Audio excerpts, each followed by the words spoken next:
रीवा जिले के टिकुरी 32 ग्राम पंचायत के सरपंच ने जमानत पर रिहा होने के बाद पुलिस प्रशासन और स्थानीय लोगों पर गंभीर आरोप लगाए हैं। उन्होंने दावा किया कि उन्हें एक साजिश के तहत जेल भिजवाया गया था। ग्राम पंचायत टिकुरी 32 में अवैध शराब कारोबार की सूचना पुलिस को प्राप्त हुई थी, जिसके आधार पर पुलिस ने वहां दबिश दी। इस दौरान पुलिस को बंधक बना लिए जाने और सरपंच द्वारा हवाई फायर किए जाने के आरोप लगे थे। घटना की सूचना मिलते ही बड़ी संख्या में पुलिस बल मौके पर पहुंचा और सरपंच सहित अन्य लोगों को गिरफ्तार कर लिया गया।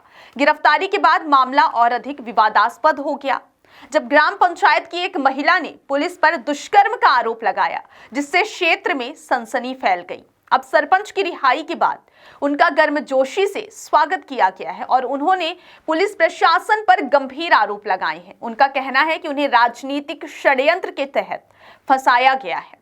इस पूरे मामले को लेकर क्षेत्र में तनाव बना हुआ है और प्रशासन की अगली कार्रवाई पर सभी की नजरें टिकी हुई हैं। क्योंकि उस दिन हम जेसीबी लगी हुई थी तो वहाँ जा रहे थे और अचानक ये आए और हमको पकड़ के ले गए। हमारे साथ पुलिस टीम आई थी गढ़ की और हमारे साथ इंजीनियर सूर्यभान जायसवाल भी थे। इनको 2 आदमी को पकड़ के लेके चले गए थे और हम लोगों के ऊपर पकड़ने के बाद फर्जी तरीके से इन्होंने रिवाल्वर रखा और उसमें राउंड भी अलग किस्म का रखा और इस तरह से फर्जी मामले बना के और मुझे जानलेवा हमला करके 307 दर्ज करके जेल भेज दिया गया।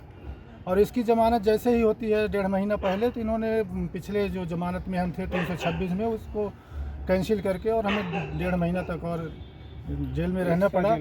और हमें खुशी की बात इसलिए है कि आज जो संविधान जीवित है, जिसकी वजह से हमें आज न्याय मिला।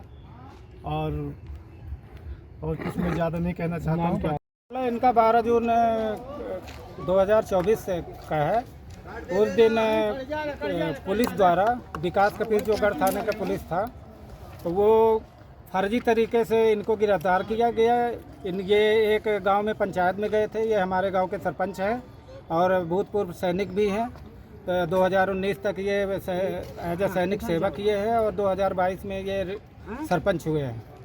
और सरपंच होने के बाद गांव में चूँकि गरीबों की मदद करते थे, हर तरह की, चाहे रोड रास्ता हो या बाकी तरह की अन्याय अत्याचार के खिलाफ, और पुलिस वालों को गांव से किसी तरह का पैसा वैसा नहीं मिलता था, फर्जी तरीके से गिरफ्तार नहीं कर पा रहे थे, इसलिए साजिश के तहत ये इनको गिरफ्तार किया गया उस दिन फर्जी तरीके से। और इनके हमको साथ में गिरफ्तार किया गया और इनके 2 भाई हैं, उनको इनके वर्ग के मतलब जितने लोग थे सारों लोगों को गिरफ्तार कर लिया गया उस दिन। और इसके बाद इनके घर में रात में आके पुलिस वालों ने दुष्कर्म भी किया इनके भतीजी से, छोटी बच्ची है उसके साथ। ठीक है, इस तरह की घटनाएं होती हैं। और बाद में फिर सब जेल में आ गए हम लोग। उसके बाद हमारी जमानत हुई, बाकी लोगों की 3-4 महीने पहले हो चुकी थी। इनकी जमानत में वो लोग अड़ंगा डाल रहे थे। प्राइवेट वकील किया जाता था। वो गांव का एक सरहंग आदमी है, वो ओम प्रकाश सिंह है, जो इलाकेदार है, तो उसके द्वारा वहाँ बड़े बड़े वकील हायर किए जाते थे और खड़े किए जाते थे। तो इनकी ज़मानत अभी हुई हमारी 17 जनवरी को होती है। जैसे ही 17 जनवरी को 307 वाले केस में ज़मानत होती है, तो इनका जो पुराना केस था एक 326 का था, जिसमें 2023 में इनकी ज़मानत हो चुकी थी, उस ज़मानत को फर्जी तरीके से FIR करके उसी TI द्वारा और कैंसिल कराया जाता है, दबाव बना के वहाँ कोर्ट में। कोर्ट पर मैं कमेंट नहीं करना चाहता, लेकिन वो इलीगल तरीके से उसको कैंसिल किया जाता है। कितने बाद जेल से रिहाई हुई है? कितने दिन बाद? ये लगभग 8.5 महीने हो गया।